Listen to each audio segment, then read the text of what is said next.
We look holistically at what we can do to serve them and to collaborate with them.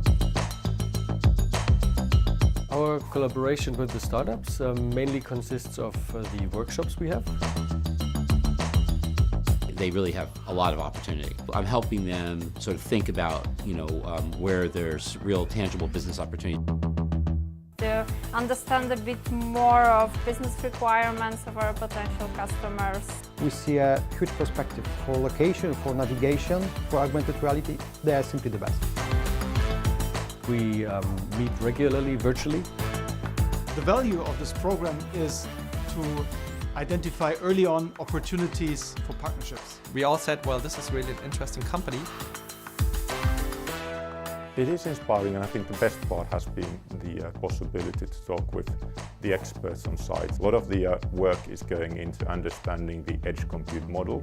It runs already on the Edge server, and we tried it out, it worked. For us, it's a great opportunity to partner with companies like Hatch, because we can very nicely illustrate to customers the power of our network. There's a lot of great ideas a little bit further down. How do we build applications to be smarter? These kind of discussions have been really, really fruitful. In this case of RE, to exchange information among the players, this notion of multi-user synchronization that is needed. You need an architecture that is both efficient but also effective. Actually putting the server into the 5G framework solves a lot of issues for us with low latency gaming from the cloud. We're doing stuff now that I thought I would be doing in 2022. It's really exciting.